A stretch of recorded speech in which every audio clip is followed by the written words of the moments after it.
मेरी गर्भवती बहन ने आखिरी दिनों में खुद का ख्याल रखने के लिए मुझे अपने घर बुला लिया तो मेरे जीजा ने मेरे साथ ज़बरदस्ती करने की कोशिश की। मैं डरकर सब कुछ अपनी बहन को बता दिया, लेकिन बहन बोली, तुम्हें यह सब करना ही होगा, वरना दूसरे के दिए गए जख्म इतनी तकलीफ़ नहीं देते जितनी अपनों के दिए गए घाव। मेरे साथ भी कुछ ऐसा ही हुआ। मेरी यह कहानी आपके रोंगटे खड़े कर देगी कि किस तरह मेरी बर्बादी के पीछे कोई दूसरा नहीं था, मेरी अपनी ही बहन थी। अपनी यह कहानी आप लोगों तक पहुंचाने का मकसद सिर्फ यही है कि आप लोग हर चीज़ से सावधान रहें। मेरा नाम पूर्वा है। हम दो ही बहनें थीं और मेरी बड़ी बहन रेखा की शादी के वक्त मैं सिर्फ 15 साल की थी। हम दोनों बहनों की उम्र में बहुत ज़्यादा फ़र्क था, लेकिन दीदी मेरी इकलौती बहन थी, इसलिए उसकी शादी के वक्त मेरा रो रो कर बुरा हाल हो गया था। मेरे जीजा जी रोहन ने मुझे रुखसती के बाद प्यार से अपने पास बैठाया और मेरा हाथ पकड़कर कहने लगे, रोने की क्या बात है, साली तो आधी घरवाली होती है, तो तुम्हारा जब दिल चाहे हमारे घर चली आना। उनकी यह बात सुनकर मैं खुश हो गई। दीदी शादी करके दूसरे शहर गई थी। रोहन जीजा कहने लगे, जब भी तुम अपनी बहन के पास आओगी मैं खुद तुम्हें अपना शहर घुमाऊंगा। दीदी तो विदा होकर चली गई, लेकिन मेरे दिल में यह अरमान जाग उठा कि मैं कब अपनी बहन के घर जाऊंगी और खूब मज़े करूंगी। दीदी की शादी को 1 साल गुजर गया, लेकिन मैं उनके शहर नहीं जा सकी। पूरे 1 साल बाद दीदी ने हमारे घर का चक्कर लगाया था और रोहन जीजा भी उनके साथ ही आए थे। वे बहुत ही अच्छे और मोहब्बत करने वाले थे। जितना दिन वह हमारे घर रहे, हर वक्त मेरे आगे पीछे रहते और मेरा बहुत ख्याल रखते। वह मेरे लिए बहुत सारे गिफ्ट भी लाए थे। मेरा कोई भाई नहीं था, इसलिए मुझे उनसे लगाव हो गई थी। 1 हफ्ता हमारे साथ गुजार कर दीदी वापस अपने ससुराल लौट गई। 1 महीने बाद फिर दीदी का फ़ोन आया। उन्होंने बताया कि वह प्रेग्नेंट हो गई हैं और यह खबर सुनकर मैं और मम्मी पापा बहुत खुश हुए। बहुत दिन के बाद हमारे घर में ऐसी कोई खुशी की खबर आई थी, लेकिन दीदी बहुत ज़्यादा परेशान थी और वह मम्मी से कह रही थी कि वह अकेले दूसरे शहर में इस हालत में नहीं रह सकती, क्योंकि उन्हें बहुत ज़्यादा उल्टी हो रही है और डॉक्टर ने उन्हें आराम को कहा है। यह सुनकर मम्मी भी बहुत ज़्यादा परेशान हो गई। मेरी बड़ी बहन में तो मम्मी की जान बसती थी। मम्मी ने उसे हमारे घर आकर रहने को कहा तो वह कहने लगी कि रोहन उसे छोड़ने को तैयार नहीं है और डॉक्टर ने लंबा सफ़र करने को मना किया है। अगर दीदी आ भी जाती हैं तो रोहन जीजा और उनके पापा को बहुत परेशानी होती है। वैसे भी 1-2 महीने की बात नहीं थी, अभी तो पूरे 9 महीने बाकी थे। दीदी की बात सुनकर मम्मी ने कहा, तुम फिक्र ना करो, मैं पूर्वी को तुम्हारे पास भेज देती हूँ। बहन के आने से तुम्हारा दिल भी बहल जाएगा और यह तुम्हारे घर के काम काज भी कर दिया करेगी। मम्मी की बात सुनकर दीदी बहुत खुश हुई और कहने लगी, पूर्वी को अकेले ना भेजना, रोहन को मैंने कहा है वह लेने के लिए आ जाएंगे। मैं तो कब से इस मौके की तलाश में थी और न जाने कितनी बार दुआ मांग चुकी थी, इसलिए फ़ौरन ही खुशी खुशी अपना सामान बांध लिया। मौसी बनने की खुशी तो अलग ही होती है। 2 दिन बाद ही जीजा मुझे लेने के लिए आए और मैं उनके साथ अपनी बहन के पास दूसरे शहर आ गई। दीदी के ससुराल में सिर्फ एक ससुर और रोहन भाई ही थे, इसलिए मुझे यहाँ रहने में कोई परेशानी नहीं होने वाली थी। दीदी के ससुराल में सास ननद की कोई झंझट नहीं थी। दीदी मुझे देखकर बहुत खुश हुई थी। उसने पहले से ही मेरी पसंद का खाना बना रखा था। मुझे रहने के लिए अपने सामने वाला कमरा भी दे दिया था। दीदी के ससुर को नमस्ते करने के लिए मैं उनके कमरे में गई तो उनका रवैया कुछ अजीब ही था। वह बिस्तर पर पड़े एक बीमार आदमी थे। मुझे देखकर अजीब अजीब बातें करने लगे। उनकी बातें मेरी समझ से बाहर थी। दीदी मेरा हाथ पकड़कर मुझे कमरे से बाहर ले आई और कहने लगी कि उनके ससुर बहुत सालों से बीमार हैं, इसलिए अक्सर उल्टी सीधे बातें करते हैं। उनके कमरे में जाने की ज़रूरत नहीं है। दीदी के ससुर उनकी शादी में भी नहीं आए हुए थे। रोहन भाई का रिश्ता पापा के किसी दोस्त ने दीदी से करवाया था। मेरी उनके ससुर से पहली मुलाकात थी और सच तो यह था कि मैं उनके ससुर से मिलकर बहुत डर गई थी। मुझे दीदी के घर आए 2 दिन हो गए थे। मैं दोबारा उनके ससुर के कमरे में नहीं गई थी।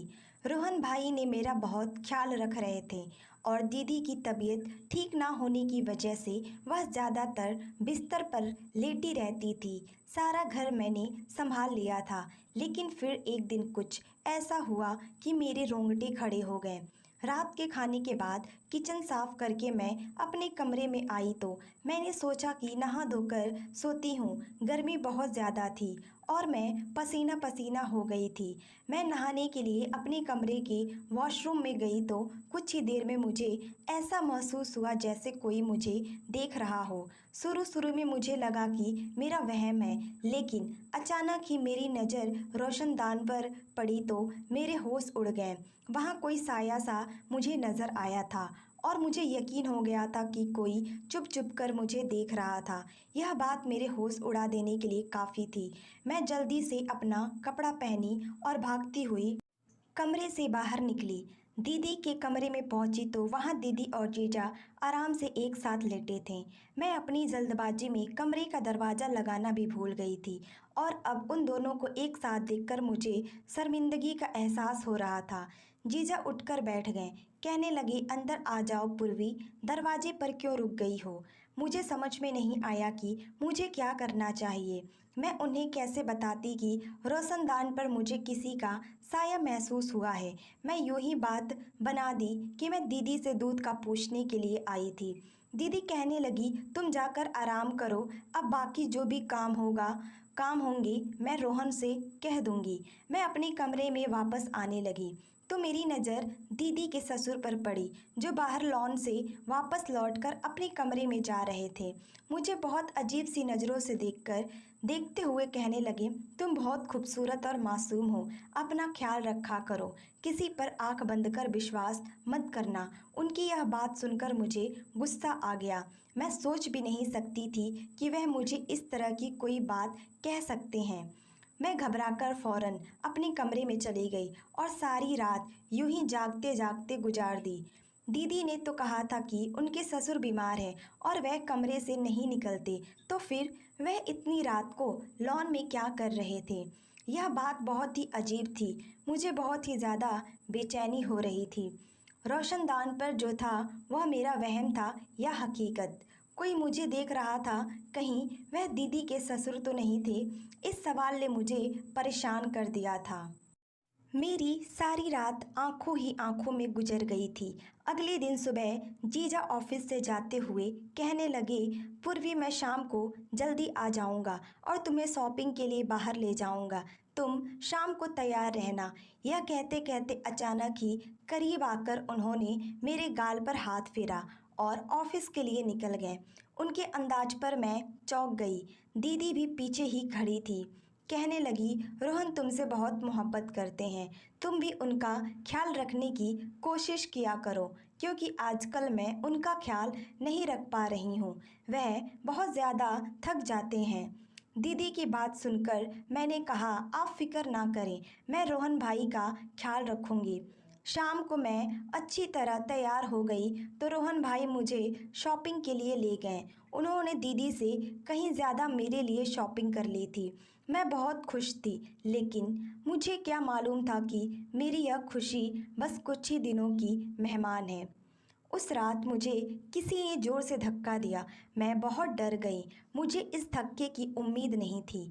वह एकदम ही पीछे हटा तो मैं भागकर कमरे से निकल गई। मुझे अब तक कुछ दिखाई नहीं दे रहा था। अंधेरा बहुत ज़्यादा था, लेकिन मैं दीवार के सहारे दीदी के कमरे में पहुंची। वहां जाकर मैंने दीदी को आवाज़ दी। वह कहने लगी, पूर्वी, तुम परेशान ना हो, रोहन अभी लाइट देखने के लिए गए हैं। अक्सर हमारे घर की लाइट कट जाती है, रोहन जल्दी ठीक कर देंगे। दीदी ने अपने मोबाइल फ़ोन का टॉर्च जला दिया। मेरे पास तो मोबाइल भी नहीं था। मैं दीदी के पास ही बैठकर रोने लगी। थोड़ी देर बाद लाइट आ गई। वह कहने लगी, तुम भी बहुत पागल हो, जरा सी अंधेरे से घबरा गई हो, मेरा ख्याल कैसे रखोगी। दीदी की बात सुनकर मैंने कहा, ऐसी बात नहीं है, मेरे कमरे में कोई मौजूद था, इसलिए मैं डर गई थी। मेरी बात सुनकर वह जोर से हंसने लगी। रोहन मेरे साथ मेरे कमरे में थे और मेरे ससुर तो कमरे से निकलते ही नहीं। अंधेरी की वजह से तुम डर गई हो और कोई बात नहीं है। मुझे समझ नहीं आया कि मैं दीदी को किस तरह से यकीन दिलाऊं कि मेरे कमरे में कोई मौजूद था। लेकिन वह कौन हो सकता है, यह बात मुझे समझ नहीं आई थी। अगर रोहन भाई दीदी के साथ थे तो फिर मेरे साथ कमरे में कौन था। पहले रोशनदान पर पड़ने वाला नज़र और अब कमरे में किसी की मौजूदगी का एहसास से मैं पूरा डर गई थी। मेरे दिमाग में रह रहकर दीदी के ससुर का ख्याल आ रहा था। लाइट ठीक करके रोहन भाई कमरे में आए तो मुझे देखकर कहने लगे, देखा रेखा, मैंने तुम्हें पहले ही कहा था कि अंधेरे से घबरा जाएगी, तुम इसके पास चली जाओ। दीदी जीजा से कहने लगी, बहुत अंधेरा था, मैं अगर गिर पड़ जाती तो मुझे क्या मालूम था कि यह इतनी डर जाएगी। मैं उन दोनों से कहा कि आप परेशान ना हो, मैं ठीक हूँ और अब अपने कमरे में जाकर सोती हूँ। मैं दीदी को ज़्यादा परेशान नहीं करना चाहती थी, क्योंकि मम्मी ने मुझे मना किया था कि डॉक्टर ने दीदी को टेंशन देने के लिए मना किया है। मैं डरते डरते वापस अपने कमरे में आ गई थी और दरवाज़ा लॉक करके बिस्तर पर लेट गई। नींद तो मुझे नहीं आ रही थी। मैं सोच रही थी कि किसी न किसी बहाने से घर वापस लौट जाऊं। जो भी था, यह मेरा वहम नहीं था। इस बात का मुझे अच्छी तरह यकीन हो गया था। कोई मेरी तन्हाई का भरपूर फ़ायदा उठाने की कोशिश कर रहा था।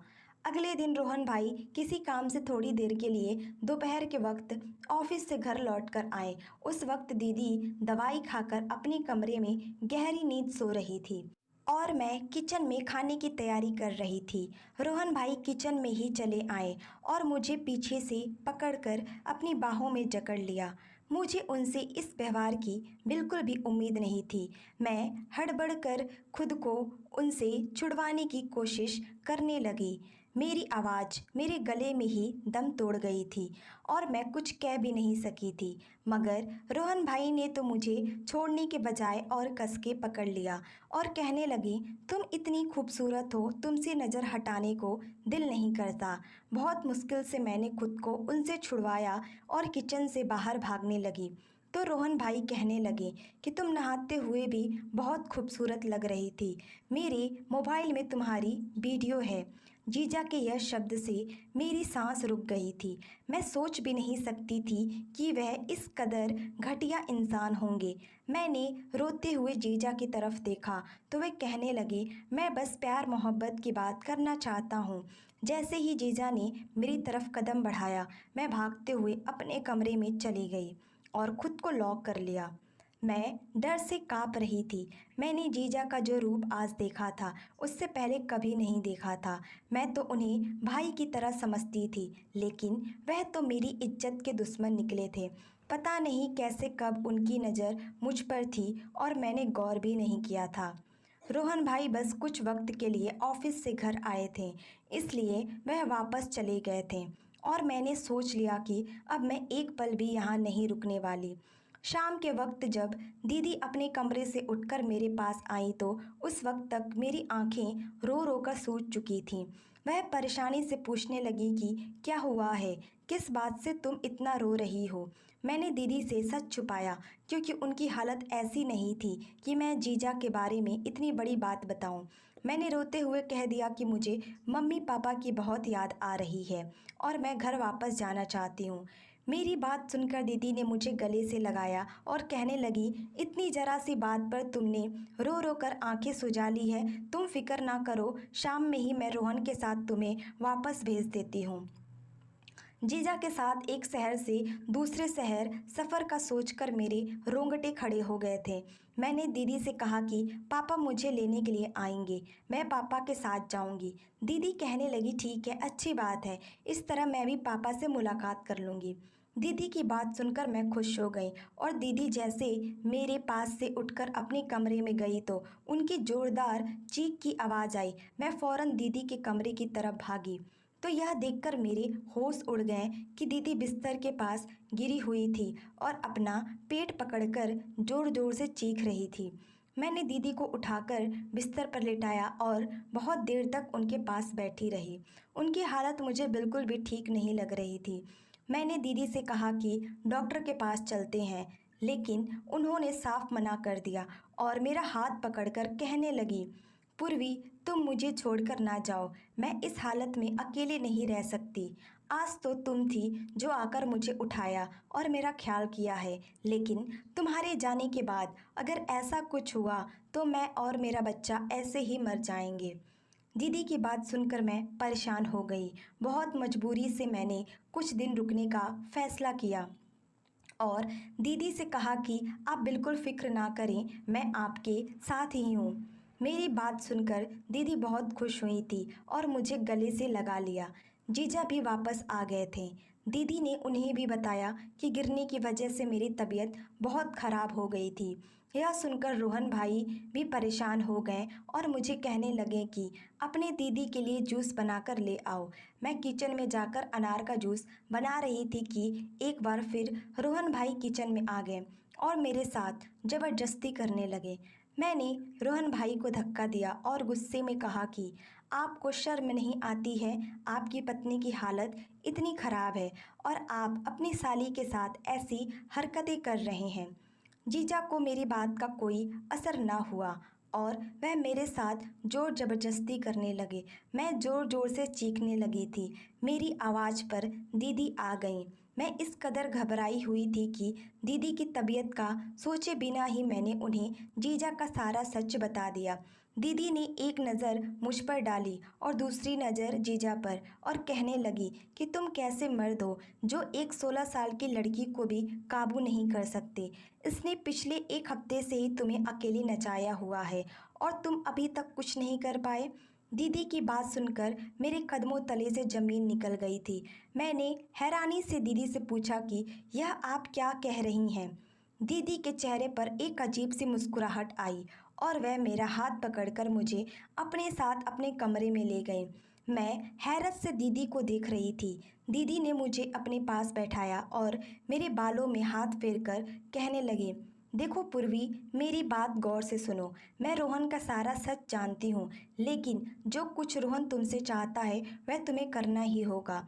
मैं गुस्से में उठ खड़ी हुई और मैंने दीदी से कहा कि यह आप कैसी बातें कर रही हैं? क्या आप जानती हैं कि आपका पति मेरे साथ क्या करना चाहता है? वो मुझे इस्तेमाल करना चाहता है, मेरे साथ गलत करना चाहता है। आप कैसे एक ऐसे इंसान के साथ ज़िंदगी गुजार सकती हैं जो कि आपके प्रेग्नेंट होने के बाद भी आपकी बहन पर नज़र जमाए बैठा है? वह आपको और आपके बच्चों को सारी ज़िंदगी क्या देगा?